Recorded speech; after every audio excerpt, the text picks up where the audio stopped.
Hi everyone, today I want you to check out this video and try some paper weaving. Now the paper that I'm going to be using in this video I decorated in one of my other videos when I was creating some designs and patterns using the Zentangle method, and I just want to show you a couple different ways that you can take that paper and use it with a few other videos, and this is one of them. So before we can weave with paper, we need to cut our paper into strips, and I have this paper cutter. Some people might have these at home, especially if you have someone in your family who does scrapbooking. This is really useful for cutting paper into strips. If you have someone in your family who has one of these who can help you use it, please ask them if you can use their paper cutter and if they can show you how to use it. But it's pretty simple.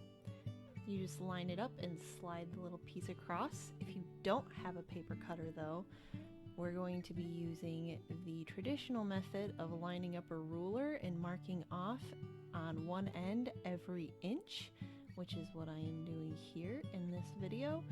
First I do it on one end and I keep the ruler the same direction. I don't flip it, I just slide it down to the opposite end of the page, and I again mark off at every inch mark so that there's an inch mark at each end of the paper. And then I'm going to use the ruler to line up the inch mark at the top with the inch mark at the bottom, and I just draw the line straight down along the side of the ruler while I hold it in place, and this will create some lines for each of these paper strips. Now this way does take a tiny bit longer than using a paper cutter, but it works just as well. However, since it's being done with a ruler, sometimes not all the pieces come out exact. If yours come out a tiny bit crooked, it's not going to matter that much, but try to keep your ruler straight. After you have those all done, then you're going to just cut them out. And I sped up me cutting it out because that's a pretty simple step for you to finish on your own. Just take your scissors, cut slow up the sides of your lines so that you can keep your lines straight as you cut.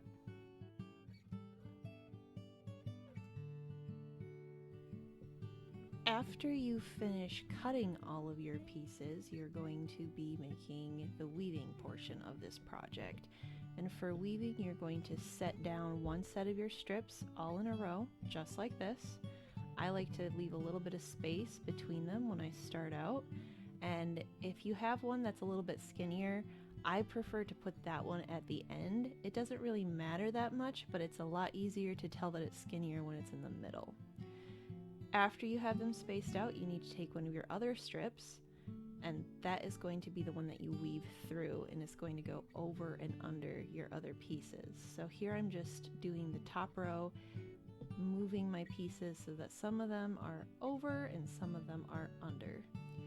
And this pattern is going to be the opposite for the next strip. So right now it goes over under.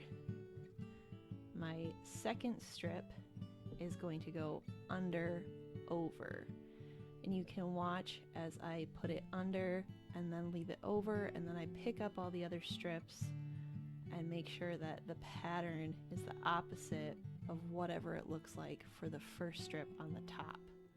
So anywhere where it's going over on the first strip, it's going to need to go under for the next strip. And this pattern will continue all the way through. This works for all types of weaving: paper weaving, basket weaving, yarn weaving. Always has the pattern going over and under. This creates some tension in the material that you're weaving, and it keeps it from falling apart once it's finished.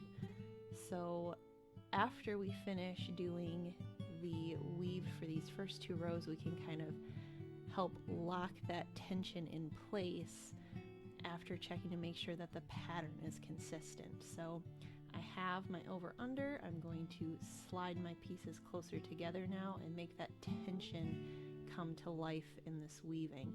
And if you do this, you will be able to feel it does feel tighter once you have more and more pieces added to it and you slide them closer and closer together.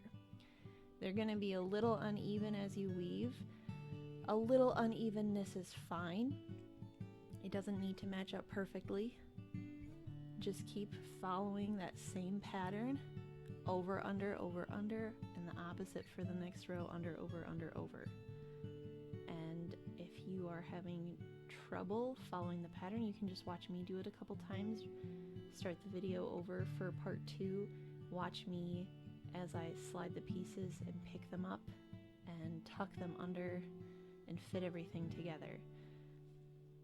I think that this project tends to turn out pretty cool even if you have just solid colored paper. If you don't have paper that's colored, or you don't have paper with designs on it, I recommend coloring your own paper, putting your own designs on your paper. That's going to make it look more interesting. I put the designs on this paper before I made this video, when I made a separate video, and you can do the same thing. Just decorate it however you want. It doesn't have to be the same kind of Zentangle lines and patterns like what I've been doing. You can use your own methods for decorating your paper. I don't mind if you change it up. Doing your own art is all about having new ideas. So just use what you have. It doesn't have to look like mine. I just want you to put together strips that are different, because it's a lot easier to weave when you can see the difference between one set of strips and the other. I have the white paper and the green paper that really helps with that.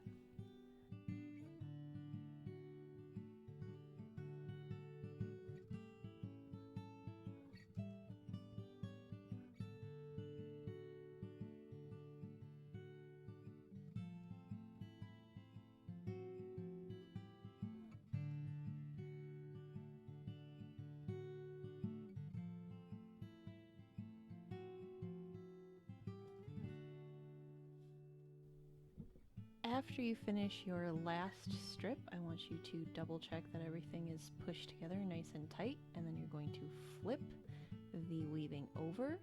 And I like to finish my edges off by folding them on the edges over the back of the weaving. Some of these strips will have a natural fold across the other strip when you fold it against the back, and some of them you're going to have to just fold and match it along with the same line, and you'll be able to feel it. So when I fold this next one, that one matches up across the white strip, but if it goes on the white strip and it doesn't have that to catch it, it won't fold the same way. You'll be able to feel it while you're doing it. After you fold all the pieces down, I want you to tape them in place so that they don't pop up. And that's going to need to happen on 2 edges first. And then once you finish those first 2 edges, you're going to go around the whole thing. And I try to use pieces of tape so that it covers more than one piece at a time. So tape down 2 at a time. Sometimes tuck them underneath each other before you tape it. That can also help save on tape. And then once everything is taped up nice and tight and your flaps don't fold up, then you can flip it back over and it'll be finished. I hope you have fun trying this project.